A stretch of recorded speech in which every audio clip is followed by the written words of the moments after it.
Hello and welcome back to the Bethany Sports Beat, where we're going to talk about men's soccer for this installment. We're going to be bringing in the head coach, Rob Pipal. And Coach, as you look back on the year, obviously as you look at the record, you can't deny the fact that you guys would have loved to have had some success out there in terms of the one-loss record and things like that. When the success in terms of the record isn't there, there's still a lot of positive that can be taken away from the season. And as you've kind of looked back, and now that you've had a chance to kind of have some dialogue with some of the players, what are the things that really stand out? Because obviously there's a huge growth potential for the team, there's no question about that. But what are some of the things that you're hearing about from the players this year that you hope will translate through the spring season and then into next fall's team?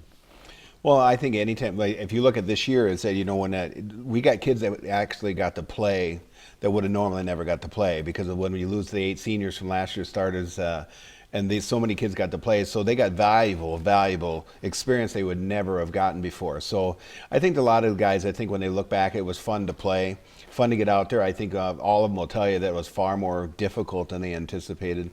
And I think anytime you bring in freshmen are going to struggle because it's all new, it's faster, it's all harder. But I think that the nice thing is that going into next year, all these kids are all much more experienced.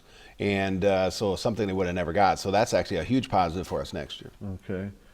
Scoring obviously was a struggle this year. Yeah. Does that so much have to do with just the idea of controlling the ball and controlling the tempo? When you're young out there and you're making the mistakes, things tend to get exacerbated and blown up a little bit. But obviously the disparity in that and trying to generate more offense is one of the things I know looking into next season that you're going to be addressing. Yeah, I think that essentially when you're in the game of soccer, you have to have some certain parts of the whole system that have to work. We just didn't have the speed necessary, and we had many injuries. We lost Vincent Lyon the first day of practice, so we lost out a valuable piece in the back that would have really helped us a lot. We had lots of injuries. We had a guy, Ed Caber, Sabri only played 5 games instead of our full 20, and so we were mixing people around, and a new guy in this spot, and then he moved to that spot. And I think when kids have to do that, they barely got used to this spot, and then they were already on to the next. So you have to have continuity, and you got to have that all working together. So it makes it much more harder to play a system, to play all those things. But they've learned a ton, and they did a lot of good things. There are many games we did a lot of good windows where we played fantastic. It just a lack of consistency of getting it done all the time. Well, one guy who always was consistent for you and always has been is back in goal, and the guy, Matt Better, who, if you look at his save percentage, in fact, he got all conference honors, certainly very worthy based on just save percentage. Win-loss record not there, and at times even goals against. But, talk about a little bit what Matt meant, not only on the team in terms of his athletic talent, but just the leadership and things like that he brought.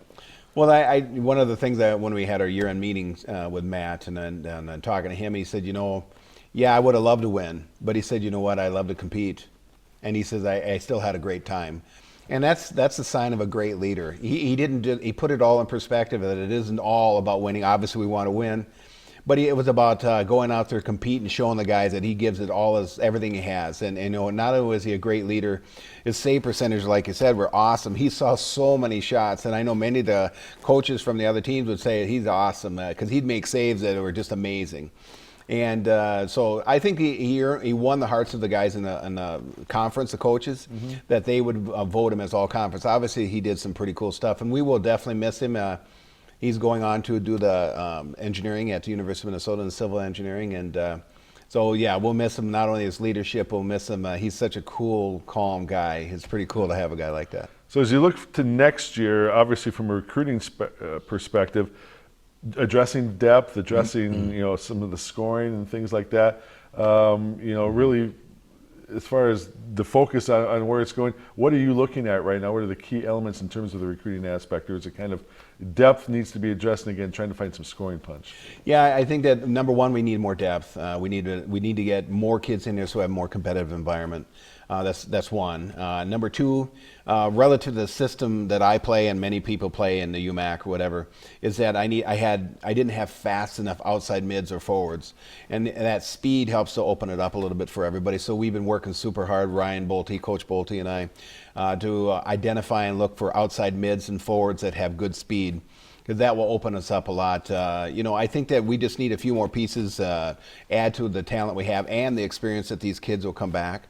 And when we add all that, I think we're going to be, the future's bright. I see it as a possibility of, it's not going to be next year isn't going to be the same. It's going to be totally different. We're going to have definite more talent, and it's just a growing period. And we'll be back, back in the playoffs as a playoff program, and then we'll be back again. And as you said, the youth that those guys had this year, that youth is now gone, and a little more seasoned, and that kind of experience is definitely going to help next year as well. Oh yeah, you can't replace that experience. And you talk to any of the coaches on campus, they'll tell you, you take a freshman and then you make them a sophomore, they learn so much. And I always say the growth from the freshman to sophomore year is huge because of all they just learned. And so all these guys have learned a ton. So they're excited about next year. I'm excited about next year. I'm excited about the kids that we have that are looking and already have committed. So I think that the future looks very bright for Bethany. Well, we're excited as well. We look forward to see what next season brings for men's soccer. That's Rob Pipal, and again, Don Westfall, Director of Athletics here on the Bethany Sports Beat.